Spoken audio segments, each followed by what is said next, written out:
Tonight, a one-time food lover that has extreme cases of bloating, a talkative salesman who's losing his voice, and we get an update of Quindella, who's on a quest for a brand new smile. It's the Chasing the Cure after show on AfterBuzz TV, and it starts right now. You're tuned in to AfterBuzz TV, the ESPN of TV talk. Now, let the buzz begin. How is everyone doing out there chasing the cure? Episode 5 live. This is the after show for that. You know, I'm having the time of my life. I'm being joined here by Black Hollywood Live correspondent Sierra Stafford. How are you doing? Are you enjoying life? I'm doing good. I thought you were going to call me Black. Yeah, I mean, that's also true. It is true. I'm here joined by Black Hollywood Live correspondent Sierra Stafford. Are you having a good time this week? Are we working on this week? Are we chasing the cure this week? How are we feeling? We're definitely chasing the cure this week. Yeah. Me personally, I don't know about me, but for the show, definitely, we're glad to be here. Yeah, you know, it's been a rough week, and it's okay to have rough weeks here. Yeah. That's why we can appreciate the good ones. Exactly. You know, for sure. Thank you so much for tuning in live in the chat on YouTube. If you have a question, please don't hesitate to reach out to each one of us, and we may read your comment on air. Episode 5, we're about halfway through the season. Just overall thoughts so far of how the show has evolved from week 1. What do you think?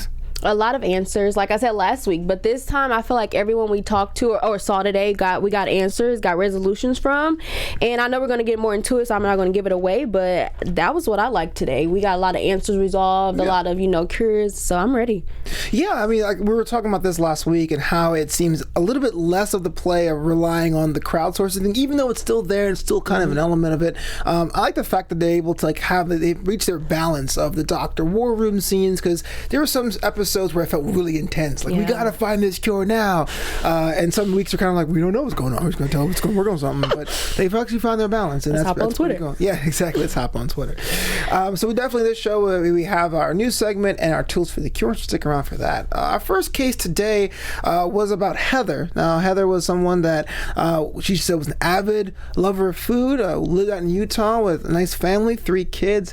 Turned out one day she tried eating a pretzel and couldn't swallow, and that led to severe bloating. Thoughts about that? That was scary. Her whole journey from the whole swallowing. Then she said she suffers from abdominal pain. Yeah. Her food doesn't go from her stomach to her esophagus. So she has a lot going on. Every time she eats, her stomach starts to bloat. So she has a lot going on. But the one thing I did like that they made light for her story was the fact that they allowed her what do you call her? She's not a fan from So You Think You Can Dance and America's Got Talent. Sure. So we had Howie Mandel and Nigel Lithgow who actually gave her a shout out. Yeah. So I thought that was cool, and they also invited her to the show and say, when you get better, come out. So I thought that was cool because she's going through a lot, and we didn't get a diagnosis for her yet, but no, we did. I wouldn't say I actually met Nigel Lithgow once. I mean, name dropping. I used to work at. I think it was 2 cents. Yeah, I used to work at an organization he used to be affiliated with called Brit Week. It was like a cultural thing, and very nice guy. And I think he's genuinely meaning that what he says about helping Heather out. But one of the things I thought was interesting is that she ran the gamut of tests. They tested her for lupus, they tested her for Lyme disease, and she was still having her problems. Now, that shot of seeing her abs actually move because her intestines are up against the skin, I mean, that to me was pretty different. Yeah, it definitely was the visual image of how painful that disease could be. One of the things I thought was surprising that she still continued to have a family with her condition. Just thoughts about the strain, I guess.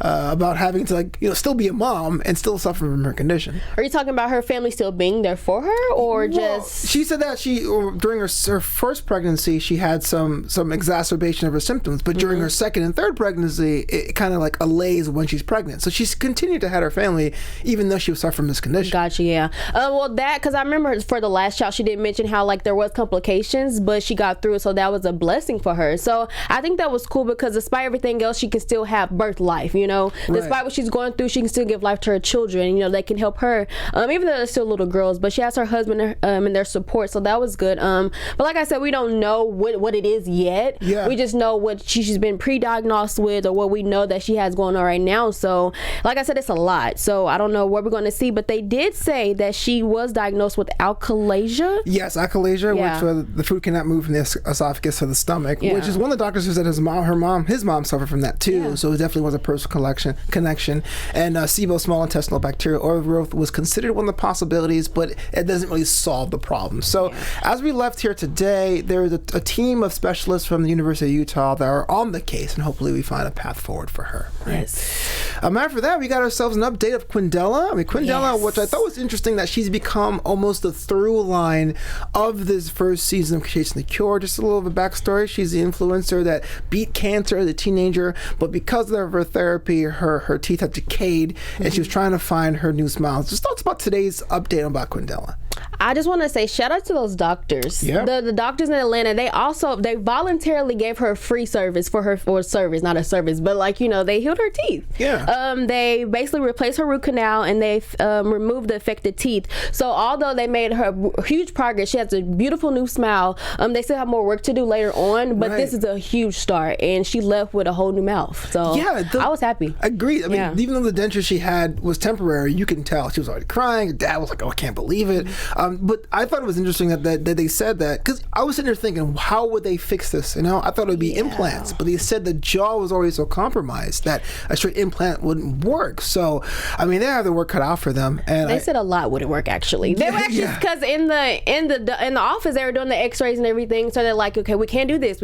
I'm like, well, what can you guys do? So when they finally got a solution, I was like, okay, cool, bet she's good. Yeah. But I was like cringing. You saw me. I was cringing, you guys. I was like, I don't know. Yeah, the 3D model they used was definitely, well, how do you say? I didn't say scarily, but it was really accurate. Very, to the point where you can see some of the degradation of the jawline and how that HD. works. Yeah, exactly. They had some 4K, okay? Yeah. Forget HD, it was 4K. Very HD. And I think there's at least one more update for Quindella, if not more, as the season goes on. I do think her, and we'll get to it later, Deborah Delaney's case, they seem to be the common through lines for Chasing the Cure. Now, before we move on to our next patient, can you do us a favor and tell the world how they can tune into this show and other AfterBuzz shows? Yes, guys. So, of course, we love you guys for always tuning into all of our after shows, and don't just watch ours, watch all the shows. They're all good, they're all great, and make sure you go subscribe on our YouTube, our Spotify, and our iTunes. Give us all those 5 stars. We love you, so keep watching, give us some feedback, because we'll love it and appreciate it. Oh yeah, AfterBuzz TV. Yes, the greatest.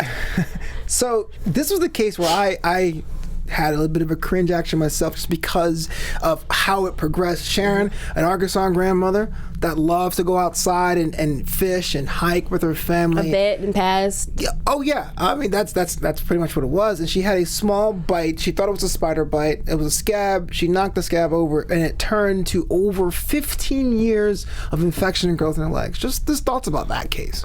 Well, I mentioned last week when we talked about it that it's scary when you think you have a spider bite or just any type of bug bite, and then you see it progress until to something that you can't even contain. So, but we got very far with her today. Yes, absolutely. Very far. Actually, okay, you guys know how I felt about the Facebook social media thing, giving their feedback, but someone gave their feedback to what she has, and it was true. Right. So it was the PG, as we call it, the pyoderma gangrenosum. There we go. Yeah. But we got very far with her case. So I'm just glad that they took that and ran with it. She went to the dermatologist. They actually started to cure her leg for treatment. So we're getting really far with her. And I know they said they still have more work to do for her, but we got farther than what we got last week. So yeah, for sure. I think the background story for Sharon's case is that she lives in Arkansas, but in the rural parts of Arkansas. Yeah. And she mentioned that to go to the nearest medical facility was 100 miles, and you don't really know if the nearest is the best that can suit her. So I'm glad that a show like this gave her the platform that people reach out, but then she's one of the lucky ones compared to so many people out in the rural areas of this country, even though we're considered first world, that have a bit of a trouble accessing care. Like her daughter is basically at home with her and helping her raise her, to the point where Sharon thought she was a burden with her issue. And but I did want to point out, the doctors did say, because they gave Sharon a chance, to ask a question that she had, and she basically wanted to know, if this does come back, what do I do? What do I do for medical help? And the doctor said, well, we actually have a team designed for you to help you out, just in case. So I thought that was really cool. And they're just really helping them out, not just now, but longevity. And I think I really appreciate that about the show for all the patients. So that's cool. Sharon said she was tested for both cancer and Crohn's disease, which probably puts a light to how disparate these tests can be. Excuse me, for someone suffering from a disease that we don't really know. Pyoderma gangrenosum was actually one of the diagnoses, but there was also the idea of the venous ulcers, the shallow wound that develops in the lower leg and the leg veins as well. Actually exacerbated by her poor circulation and her high blood pressure. So, I mean, even though she's on a path to a cure, if it does well, probably about a 2-year kind of turnaround. We saw that with the fellow case, but we don't have a straight up cure now, but we definitely have a path to something, right? And she definitely got treated for the leg so far. Yeah. Well, they put the healing, it was like some type of healing gel. That moment when Dr. Roberts was like, we're going to get this healed, I was like, wow, that was like this show. But I have to just say, I love Dr. Wendy because she was the one that treated her. She also treated another patient. I'm sorry, I forgot the name, but I love her. I love her energy. She's always so excited to like treat the people, and I'm like, I just love her energy. And I feel like that's what makes her patients, feel better too, because it's tough. Yeah, agreed. but definitely on the morale side of things, icing on the cake, right? You had that phone call from Melissa R. from Long Island, New York, who said, "Hey, look, I had the same thing PG I suffered with. I'm on a plan, and my legs are quote nice, perfect, and beautiful." Yes, she was pretty funny too. Yeah. She was happy though, and like to share her story. I thought that was beautiful. Yeah, and her leg did look, good. So best of luck to Sharon. Sharon, we're gonna get your leg like that. Speaking of updates, almost like Quindella, Deborah Delaney definitely was another through-line patient this season. Was featured in a couple episodes. That's a mother and daughter duo that is both suffering with vision loss. And it turned out the last time they were on the show, they were both suffering from the ultra rare Warburg-Sinati syndrome, which they said was what, 1 of 7, 8 people on the planet. I mean, they're 7th and 8th that we know of. Yeah. So that idea of them being tested with just a disease that is so rare that Warburg-Sinati isn't even the official name yet, which is pretty cool for their morale. It's like, wow, they know what it is, but then guess what happened, right? Her cousin reached out. Yeah, so her cousin, her name was Julie. She actually have eye issues as well. So I know that they're going to send them to the, I forgot what they call, I'm sorry, start with the I. The immunologist? They're going to send Deborah and Delaney. So they actually say, since Julie reached out, they're actually going to send Julie as well, which is their cousin that lives in Indiana. Right. So when she came on, it made me think, so like, is this really in the family? Yeah. Like, is it genes? She made a comment about, Deborah made a comment saying, we could be the Brady Bunch for all of this. Yeah. So I was like, it's good to see they still have, humor and positivity dealing with something like this. But I mean, they got a cure, or not a cure yet, but they got far. So I understand the excitement. Yeah, absolutely strengthen numbers. And even though Warburg-Sinati is very, very rare, they didn't make the time to say, hey, if you have known information about it, chasingthecure.com/. Just want to give a shout out to those of us in the chat. We're a little small little party group here from Houston. What's up, Texas? And Shauna Renee. Texas? Felix. Yeah, you're from Texas too, right? Yes. How far is Houston from where you're from? Houston, Dallas is like 3 hours. Oh, you're from Dallas? Yeah. That's like close. Where the doctor's from on the show. He said he's from Dallas. Yeah, so you went, what? Awesome. Moving on, Keven, which I thought to me was the most interesting case of the night. This guy is in his early 60s, right? He goes to the gym, eats right, but it turns out one day 3 years ago, he said he was trying to order takeout and his voice cracked a bit. And as it went on, his voice progressively got worse. Just overall thoughts about Keven and his dilemma. Well, it kind of makes me think how I always say, it doesn't matter how healthy you are, what you do, it's always something that can affect your health, which is kind of scary to think about. But like I said, he was in great condition, has a good life, has a business, and all of a sudden his voice started to get hoarse, has this constant cracking in his voice. So what I did like about him, that they actually had like a fast response to how you could fix him. They said like in 6 to 8 weeks he can be close to normal. In 3 months it'll be completely good. Right. So we've never thus far we haven't seen someone just come right off the back with the patient and say, here, we got it, you're gonna be good. And I'm like, okay. And this is especially surprising because there was a time, the whole point of going to the doctors and other specialists when they said, oh, don't worry about it, you have a cold. Or that one time when he said he had his vocal cord instantly filled in the doctor's office, he said, oh, that's not it, all hope is lost. And it is kind of refreshing to go in this program and go, okay, here's what we think you have, and here's the path of that. But you can imagine being a salesperson and you basically are relying on your voice and your trustworthiness, which, hate to say it, if someone is very hoarse and trying to sell you something, you're kind of like, You know what I mean? It can really affect your life, and even his personal life. He was saying that him and his wife won't be able to have conversations with his condition, and I can only imagine what intimacy is like if you're not able to talk to your significant other. But luckily, it's a family. Well, him and her business. So I'm sure her being there helps to not personally, but just with the business as well. So that's cool. So he was diagnosed quite now as muscular tension dysphonia. The vocal cords are just tense, even though they may be a bunch of possibilities they mentioned on the show, whether or not they said the most common causes would be a cold or some sort of illness like that. But then stress can be involved, steroids can be involved as a possibility. But they ruled out neurological disorders such as ALS or Lou Gehrig's disease. So I mean, it seems that it could be slightly psychosomatic, like it can be a relationship between something physical and something mental, but definitely there is an inciting incident there. Yeah. Just your opinion, his odds that his voice will recover 100%. What do you think? I'm not actually going to speculate here. They said close to normal. Yeah. So and even he was like, I'll take it, and I'll take it too. So I mean, if they're already saying that right off the back, I have hope. Oh, yeah, I have a lot of, because I mean, like I said, they said this like immediately. Everyone else we get, okay, we'll know next week. We got to work with the team and see, like they knew right on point. So absolutely. I think they're sure about his situation. I think they're sure about when it could heal. So yeah, I'm here. I think he got a full recovery. Oh, that's amazing. A full voice. Hallelujah. Now it's time for my favorite part of the show. It's now time for Sierra's health and news facts. Yes, guys, you know I have to bring you my health facts. You all have to stay healthy together. So first, what I have for you guys today is, did you know that exercise will give you more energy even when you're tired? What? Now, I know that sounds But if I'm tired, how to exercise? Exactly. But I mean, hey guys, it's like when you're tired, you have to wake up, push through, you still got to get up. Yeah, it is.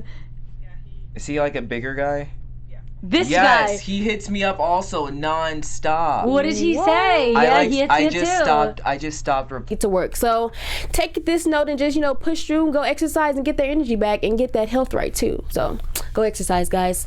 The second one I have for you guys, we all know about healthy eating, but wild caught fish, grass-fed meats, and free-range eggs are simple ways to inject healthy changes in your diet. Oh, jeez. He look, ESPN broadcasting woman. You post the weirdest shit. Weirdest shit. So, are you like seafood? I like most of it. I'm allergic to shellfish, but fish and stuff is okay. I could do like flounder or whatever. Well, maybe this is for you. But for those people that are not allergic, definitely, try to put stuff. Wow. I will miss my grandpa because he was dead yesterday. This is his post. What? Yeah. Weird. Ooh. Then post pictures of girls. Mic check 1 2 3 1 2 3. 1 2 3 A B C D E F G. Benny 1 2 3 4 5 6. To your healthy diet and incorporate that in there. And then last one I have for this week is, by walking at a fast pace for 3 hours, or more, or at least once a week, you can reduce your risk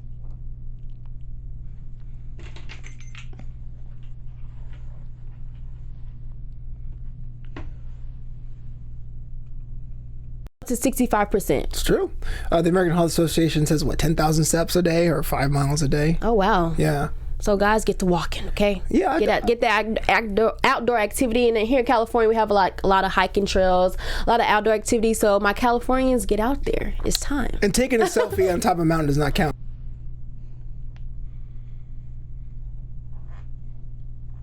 I'm so tired. I just got a yes. You can't be like, I'm out here health life and not be lying to people. Go to Rain Canyon. If you ever come to LA, if you're in LA, go to Rain Canyon. It's a perfect place, okay? The photo op. Burst of energy for some reason. I want to go to the gym now. Like after you go to the gym, like you just have that. No, I want to go to the gym now. Oh. Or just actually do it. To actually do both. Okay. Okay. Both. That's good to know. Thank you so much. And now it's time for our special segment of the evening. It's now time for Tools for the Cure.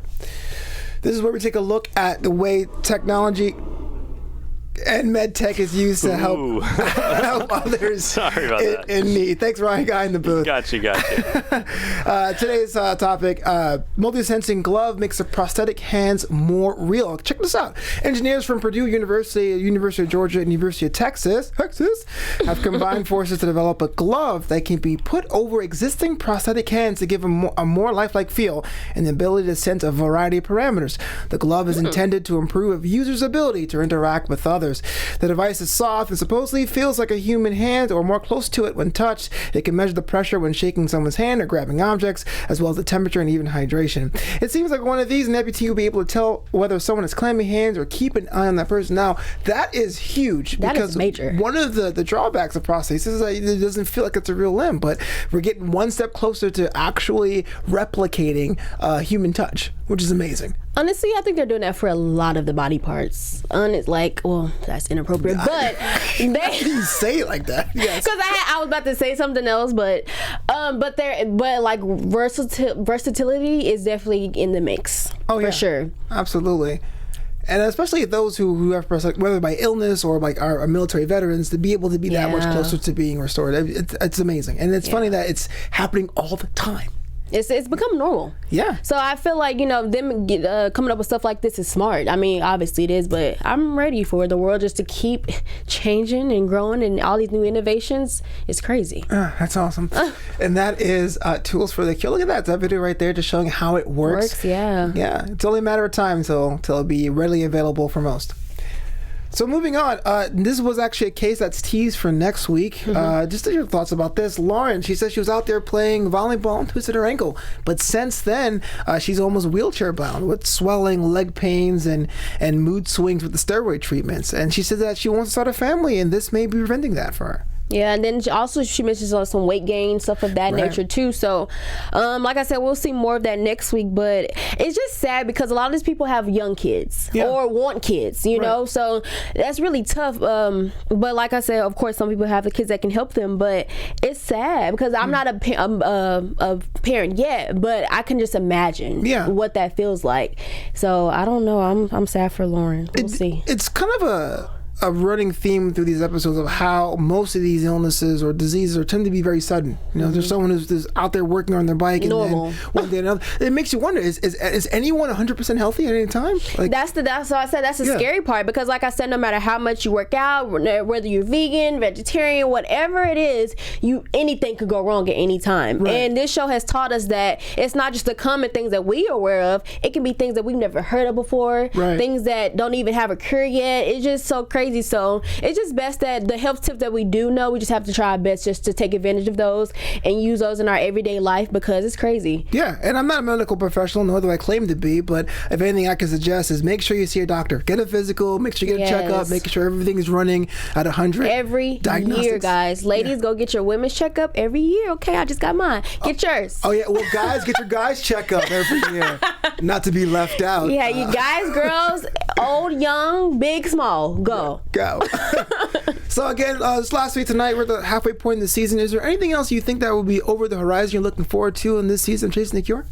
Honestly, I just want every patient that we have been introduced to, I just want a resolution for them. That's fair. Whether it's, even if it's not something that's going to be a permanent, like, longevity, even if it's just something permanent, not permanent, temporary. Yeah. I just hope it's something. Yeah. Because everyone here is going through really horrible things. So absolutely, I just want to see something good for all of them at the end. That's really what I want to see. What are you looking forward to a season 2? You think this will be picked up for our next season? Oh yeah. Absolutely. Because only 2, because we see the fan base is there. Absolutely. We get a lot of feedback from Twitter, Facebook, and then as we see people call in with similar issues. So this is definitely a hit. So it's going to keep happening. And I'm pretty sure these are not the only people in the world that are going through things. It's so many other people that probably would love to be on this season right now. So I feel like this can go on for not even just 2 seasons, past 2 seasons. Yeah. So I will watch it. This last, what do we think would be your top moment so far? One of the things you're kind of man, this is just this was the first half of the season in a nutshell. Oh, good question. Yeah.